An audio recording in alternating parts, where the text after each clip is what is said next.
My World of Travel with Michael Byrne, taking you on a virtual journey each week. Welcome to My World of Travel. Join Michael each week on his up-and-coming podcast as we explore remarkable destinations that each tell a unique story. Once again to My World of Travel.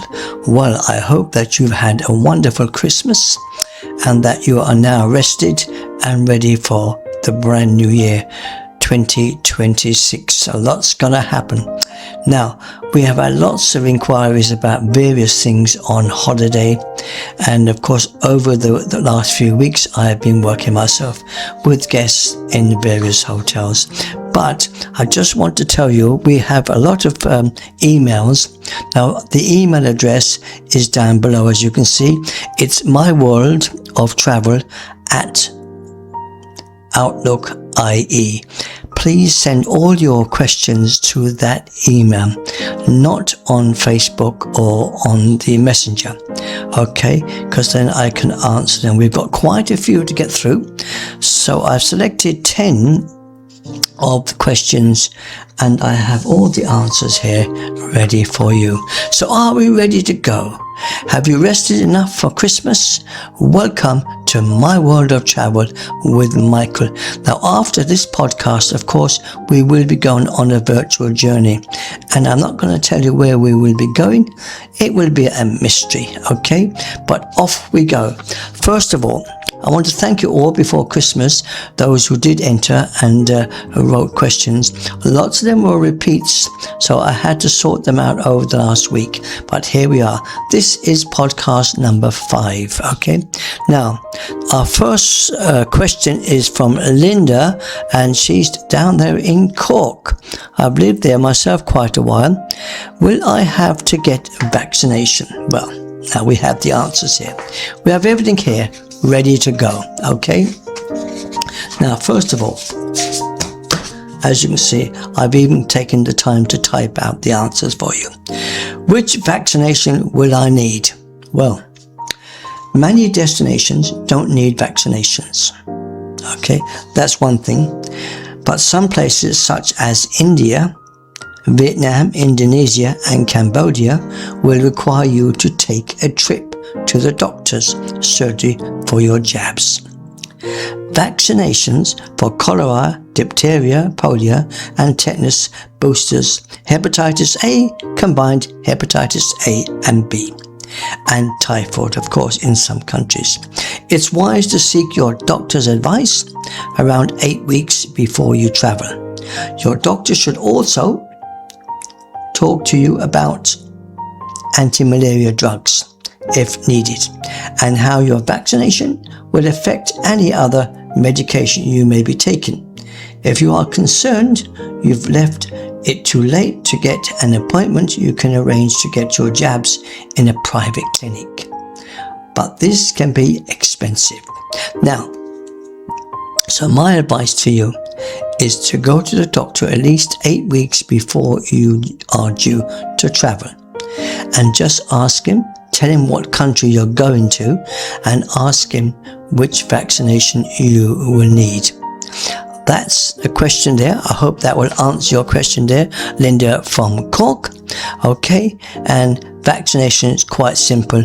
Most countries you don't need vaccinations for, only the far off countries like India and places like that, and we have named them out.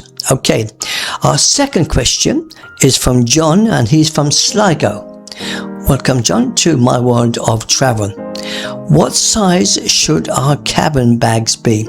Now, this is one that's always hitting people because they don't know what size they should be. Right, what size of cabin baggage is allowed? That's the most important thing. This varies from airline to airline, and it's always best to check your airline before you start packing your carry-on luggage. For example, each airline have different standards, so check. Sometimes they don't, but they might measure it.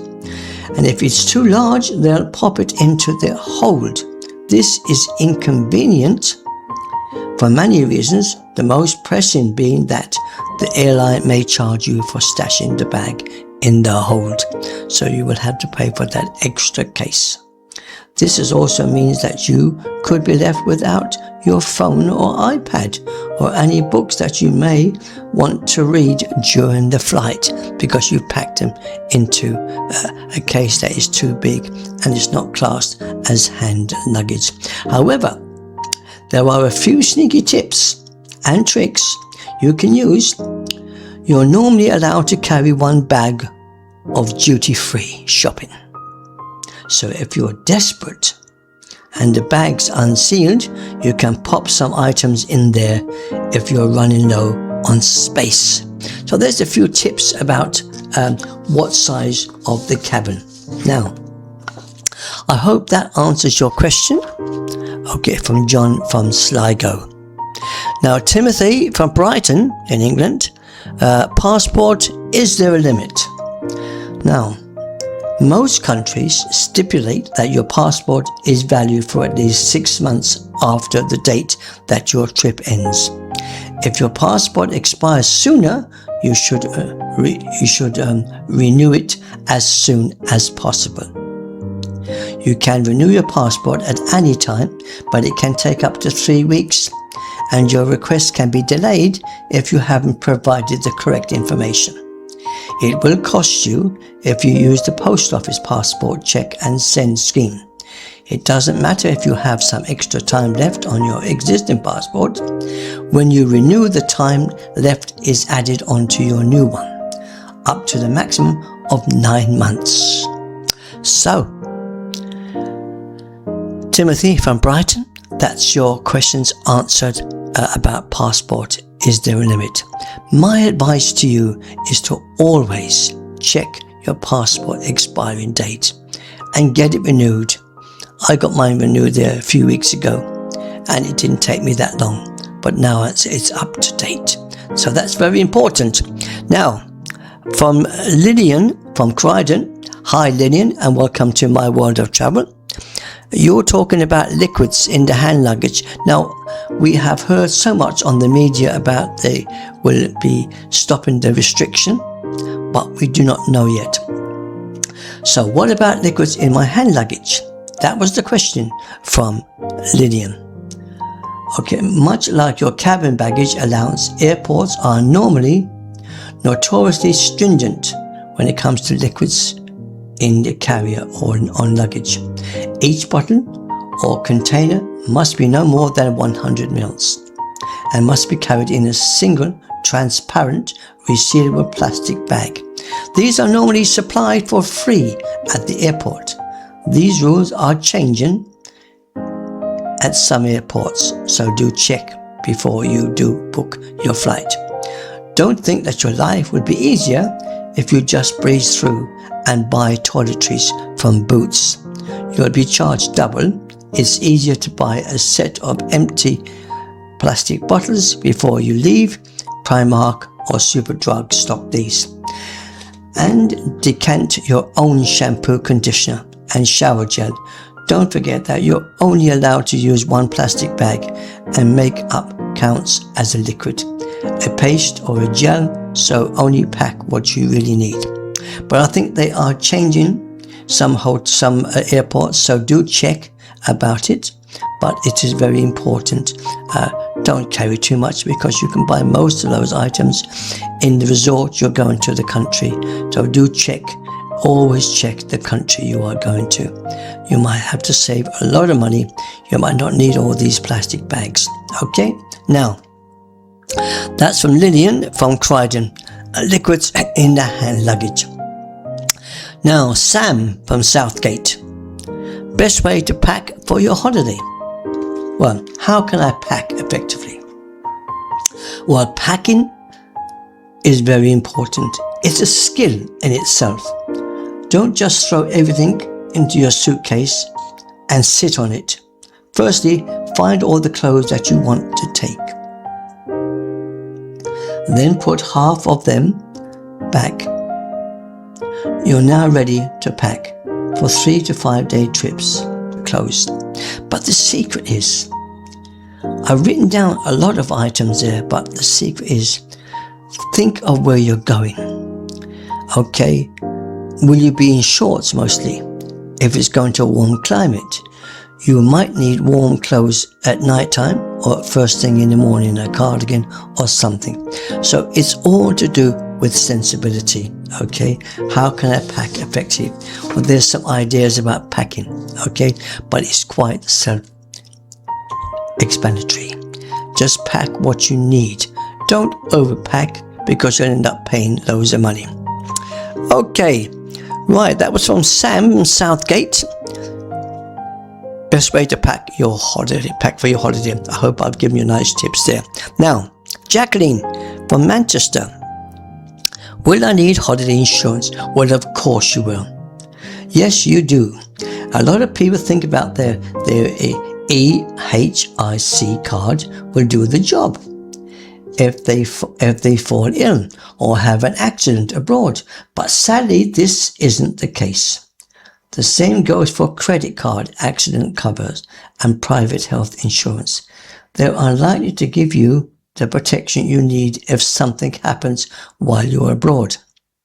If you need medical assistance while you're on holiday and you're not insured, it could cost you thousands of pounds. The treatment fees will be charged back to you.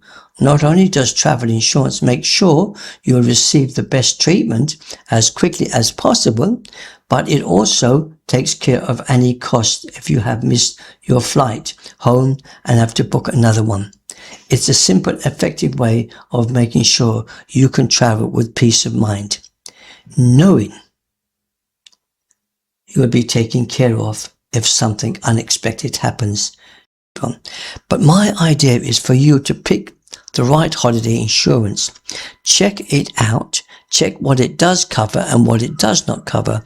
And sometimes you might have to pay a little cost there at the resort if it's under a certain figure. But you can do all that. But the answer to that question is, of course, you need holiday insurance. You cannot take a chance because you could end up being stuck there and costing you thousands. Okay, so that's the answer to that. Jacqueline from Manchester. Will I need holiday insurance? The answer is yes, you will need holiday insurance. Now, number 7 from Haven, from down there at Epsom. Is it good to learn some first aid? Well, you should always know a few first aid essentials. Whether at home or abroad, it's vital that you know how to call an ambulance in a foreign country. Write this down or save it on your phone before you leave and encourage the rest of your party to do the same. In Europe, 112 is the number for the emergency service. There are plans to eventually make this the worldwide emergency number, but until then, an internet search is necessary. Like all things when you're going on holiday, research is very important. So you don't have to have some first aid knowledge, but it does help you, because if you're with a party and something happens, it's nice to be able to help that person until the ambulance comes, okay, or the paramedic comes. So the answer to that question is, it is a good idea to learn some first aid. We should all learn some first aid. Now, Fred, number 8. Fred from Surrey. Do I have to inform my bank? Now, does my bank need to be notified if I'm going away? Well, the answer is of course it does.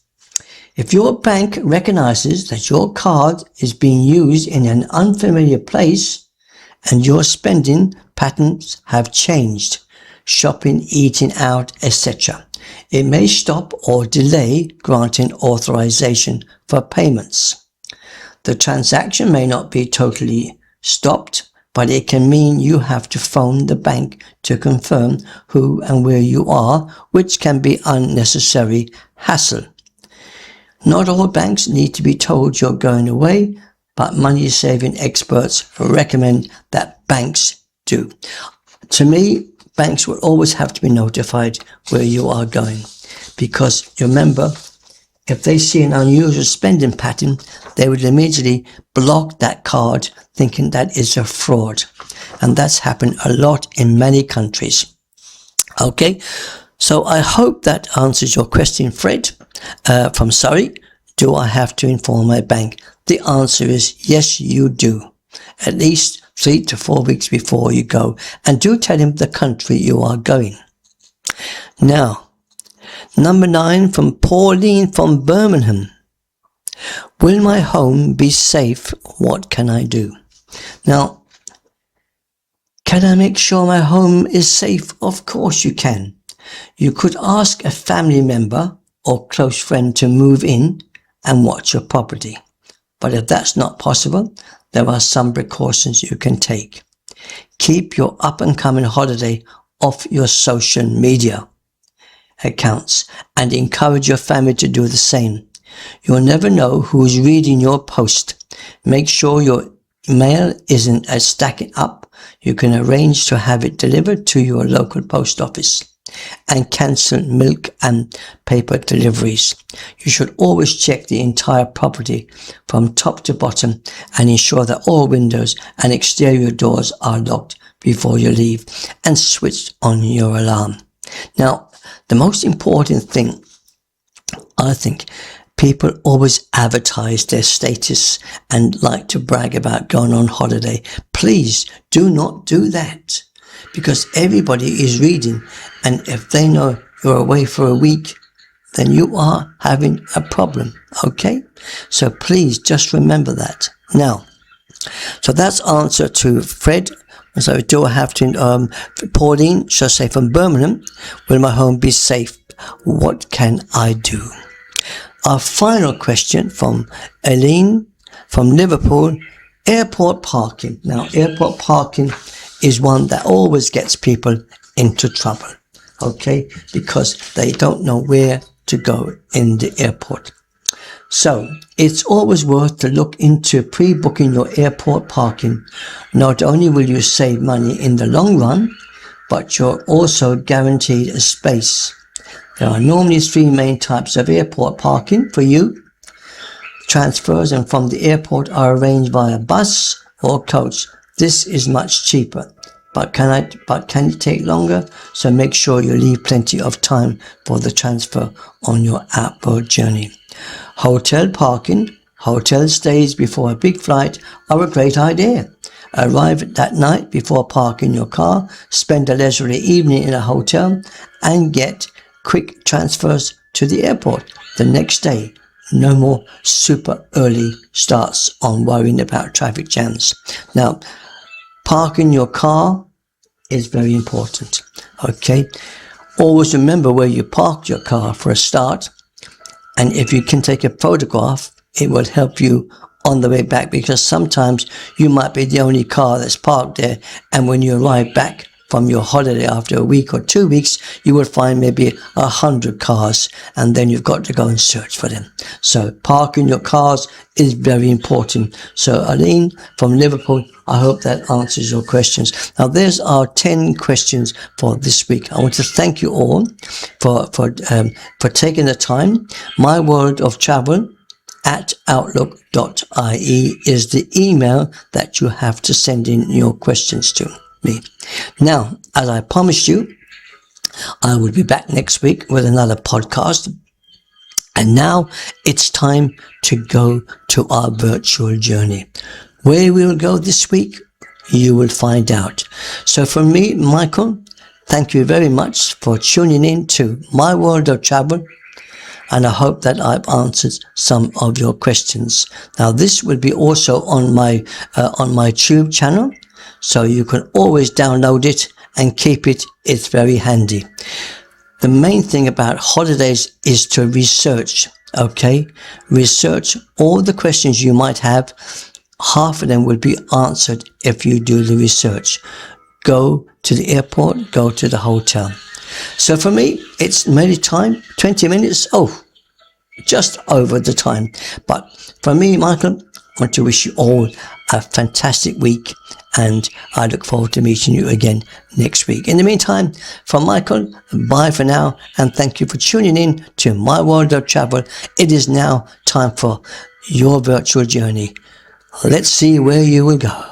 My World of Travel with Michael Byrne, taking you on a virtual journey each week. My World of Travel with Michael Byrne, taking you on a virtual journey each week. Welcome, travelers. Join me, Michael, on an exciting virtual journey across China, where we'll explore its incredible diversity and rich culture. From stunning mountains to vast rivers, China boasts a mesmerizing array of geographical features that are as diverse as its culture. Let's begin our adventure with one of the most iconic landmarks, the Great Wall of China, a symbol of endurance and ancient history.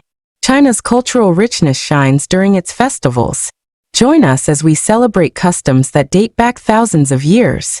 Now, let's savor the flavors of China.